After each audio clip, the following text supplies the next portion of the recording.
Good evening. Today is Tuesday, September 24th, 2013. Thanks for joining us. I'm Daryl Clark. Here is tonight's top story. Alaska State Troopers responded to a fatal motor vehicle accident yesterday afternoon on Badger Road. According to troopers, 35-year-old Jennifer Santel of North Pole did not survive the collision. The driver of a Ford pickup truck was traveling east on Badger Road when it lost control on a curve and struck Santel head-on, who was driving a Jeep Liberty. The other driver, identified as 54-year-old Jean Peef, reported no injuries at the time of the crash. The collision left areas of Badger Road closed for hours, and troopers asked motorists to take alternate routes. Troopers also urged motorists to use caution when driving in snow and ice, especially during the shift from summer to winter conditions. You need to wear your seatbelts, drive safe, drive slowly. Yes, the speed limit is 55, but the reality is, in conditions like these, you need to be well below that. If you have four-wheel drive, use it. Get new tires. I've seen a lot of accidents today where I go up and look at the tires and they're bald from summer usage. The accident remains under investigation. There are not any indications that alcohol or drugs were involved. However, troopers are investigating whether or not speed was a factor. The state will hold 4 public hearings on proposed regulations to deal with air pollution in the interior. Fairbanks is listed as a non-attainment area for exceeding particulate matter 2.5 standards set by the Environmental Protection Agency. State Department of Environmental Conservation officials say they are trying to come up with a plan to cut pollution while not restricting people's needs to heat their homes. There will be a 125 days for the public to comment on the proposed regulation. The regulations include new rules for wood stoves that are to be installed in areas where pollution is higher. But the bottom line is the existing wood stoves stay. So folks don't have to worry about that their existing wood stoves are going to be taken away or they can't use them. They can. We have standards to apply to new stoves that are coming into the area, new stoves that will be purchased, and we're proposing a 2.5 grams per hour rate for these new stoves, and that is to supplement the borough change-out program so that the stoves that they're changing out are the cleanest and the most bang for their buck, and will have to give us the best benefit for the longest period of time. The Bureau of Land Management says its strategy for cleaning up old oil wells in the National Petroleum Reserve Alaska will focus initially on 16 high-priority sites. The BLM plan included an assessment of the surface and subsurface conditions of each well. Alaska BLM Director Bud Kribley said that 16 wells pose high risk to the surface.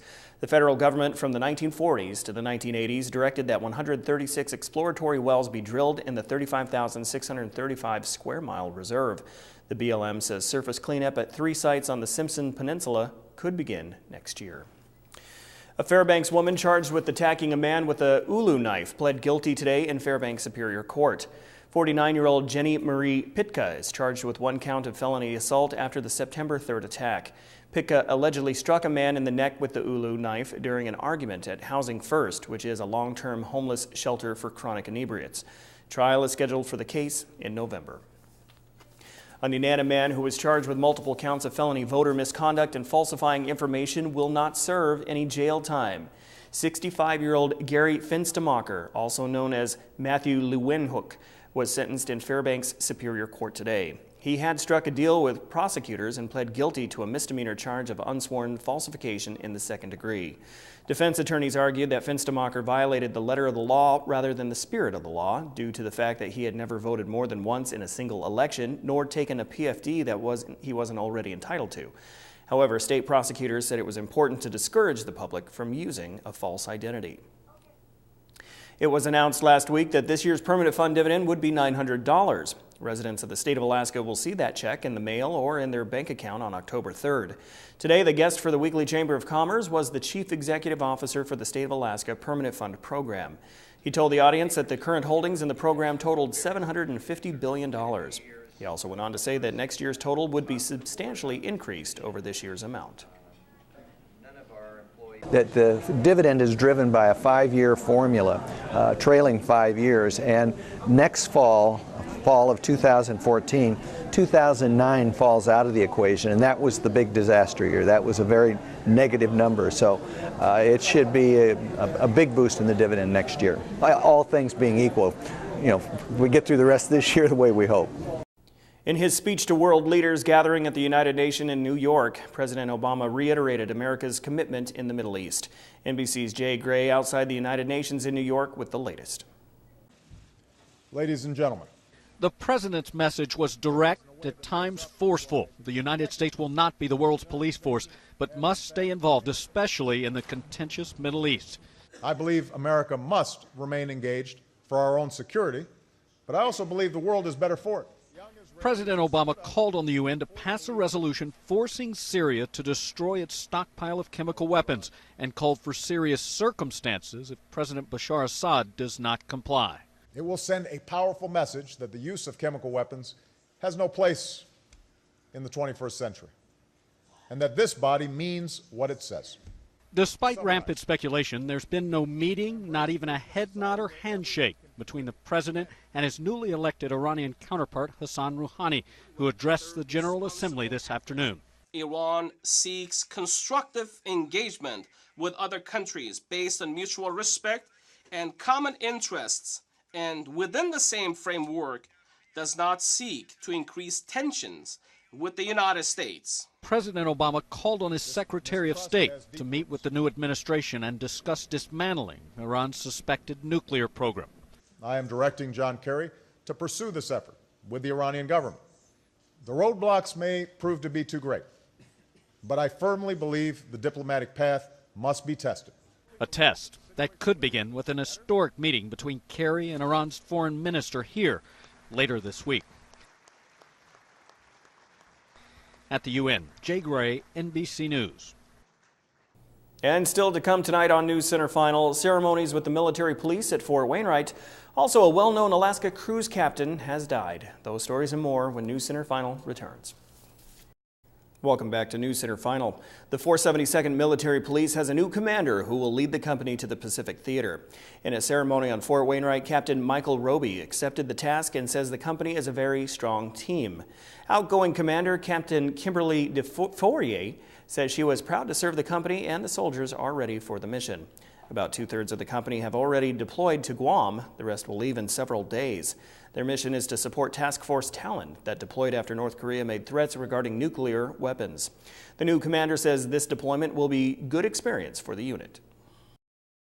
Since we'll actually be able to conduct, used to conducting missions in like Iraq and Afghanistan, excited that we're actually going to be able to go to Guam and conduct a mission in the Pacific side of the theater, and also give a good time for me just to kind of see the company and to grow with the company as a unit doing a live mission.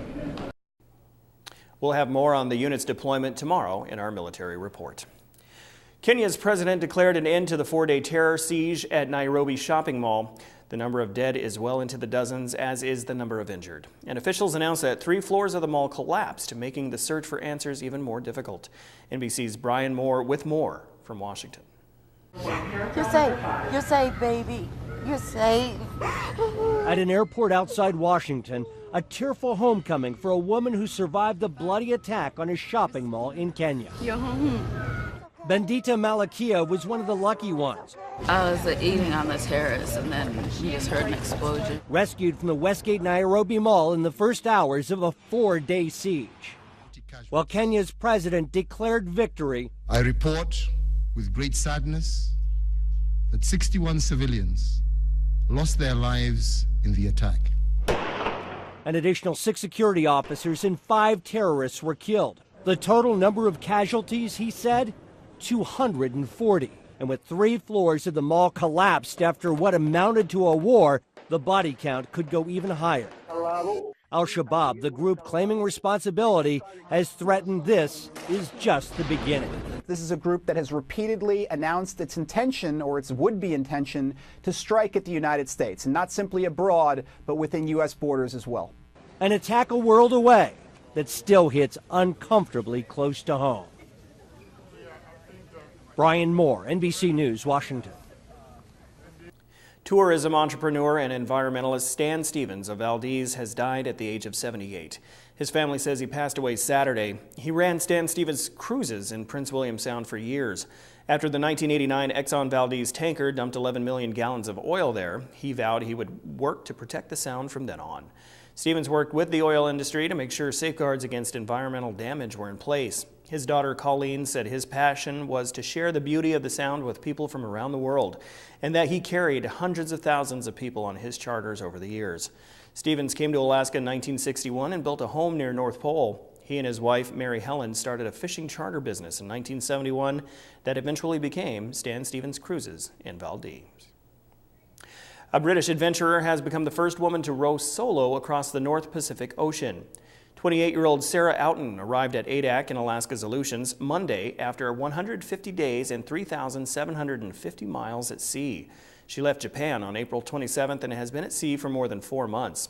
It's part of her plan for a global trek by an ocean rowing shell, kayak, and bike. On Monday afternoon, Outen came within a half mile of the land before winds and currents started pushing her into the rocks. She was towed into Adak Small Boat Harbor, where community members greeted her with champagne. Well, it is once again flu season, and doctors are reminding people to get their flu shots. News Center 11's Monty Bowen has more in this week's Health Report. With the leaves falling fast and below freezing temperatures here, it's time to protect yourself against the flu. The CDC says the season generally runs from October through May, with the peak in around February for most years. Doctors say even though it comes every year, people seem to always have to be reminded about the shot. It takes about 2 weeks for the vaccine to start protecting you. Generally, it's thought that it will protect you for the whole flu season. Kids, the elderly, and pregnant women are often most at risk. It's not perfect science, but it's as good a science as we have. The Centers for Disease Control and Prevention make predictions about flu season. Last year's was above average. Experts are still waiting to see how this one pans out. Monty Bowen, News Center 11. The Health Report is brought to you by the Ear, Nose, and Throat Clinic, located in the Medical Dental Arts Building. Call 456-7768. One of the leading causes of death in U.S. hospitals is often preventable infection known as sepsis. A U.S. Senate committee is examining the cause and treatment of infections like sepsis in hospitals. NBC's Danielle Lee has more from Capitol Hill. 12-year-old Rory Staunton has become the face of the fight to decrease deadly infections like sepsis nationwide. He died last year after getting toxic shock syndrome from a scrape he got in gym class. It was a day that no parent ever wants to go through. Today, Rory's dad told senators his son would be alive if doctors hadn't misdiagnosed his symptoms. No one took the time to review all available information. They discharged him, noting patient improved. The infection that killed Rory is also commonly acquired at healthcare facilities. The Centers for Disease Control says 1 in 20 patients will develop some kind of infection during their hospital stay. It's not right, as you said, Senator, to go to the hospital to get cured and instead get an infection that could kill you. Now lawmakers are examining how to reduce the instance of healthcare-associated infections, which cost thousands of lives and billions of dollars in treatment each year. This can be solved. But it's going to take some concerted effort. Doctors say first steps include ensuring cleanliness at healthcare facilities, increasing training for early detection, and reducing the overuse of antibiotics, which can make these infections resistant to treatment. All efforts, Rory's father says, could help save another family from experiencing a similar heartache. In Washington, I'm Danielle Lee, NBC News. Joe Cook is coming up next with a look at your local sports action. He's got updated prep volleyball for you. He's up after the break. Hello, Interior Alaska. Joe Cook here in the Sports Seat for you this Tuesday evening. Let's talk some sports. We continue our Nannock Corner series where we highlight players and coaches and teams at UAF. Today we sit down with Mitch Burgess, the cross-country team. He did something that hasn't been done in program history. Last Monday, history was made for the men's cross-country program at UAF. Mitch Burgess, a freshman from Temecula, California, was named GNAC Co-Runner of the Week. First in program history, Burgess ran a 16-minute, 42.40-second 5K at the Big Wave Invitational in Hawaii, just his second collegiate race. I mean, it was nice to know that, I guess that's the first, runner of the week that we've got with the program, so it should be a step in the right direction for the future. Hopefully get more with the team, as we're so tight and anybody can take it any week, so competing with other teams now is good. Burgess came to UAF to major in petroleum engineering. Running is a bonus, but running 8Ks in college takes a bit more work for the 5K specialist. During the 8K, I'd say it's kind of more just relaxing the first half of the race and then getting down to the 5K, and then what I know is the 5K, so you start racing the 5K and just take like the first 3,000 as just like kind of like a placing spot and then race the last 5K. Head coach Scott Jerome always preaches that it's how you finish late in the season when it really matters. Burgess echoes that mindset. The races early kind of matter, but they don't matter to NCAA, GNAC championships and all that stuff. So definitely you want to have a better end season than the start of the season. Nanook Corner, brought to you by Sports Medicine Fairbanks. UAF will be back on the trails this Saturday in Lacey, Washington for the St. Martin's Invitational. Now that Week 6 in high school football is complete, here are the latest polls. Service is on top after coming back from 19 points down to upend the defending champs, South, 37-36 on Saturday night. South is now third in the ASBN poll. Palmer is second. Chugiak is fourth, and West is fifth. The Cook Inlet Conference has 4 out of 5 teams in the top 5. More from the medium small schools poll. Not a lot of change. So High is still number 1 at 6-0. Kenai is also 6-0, and they are second. They are the last 2 undefeated teams in the state. Juneau was third, and North Pole is fourth. Nikiski is fifth, making their first appearance in the polls this season.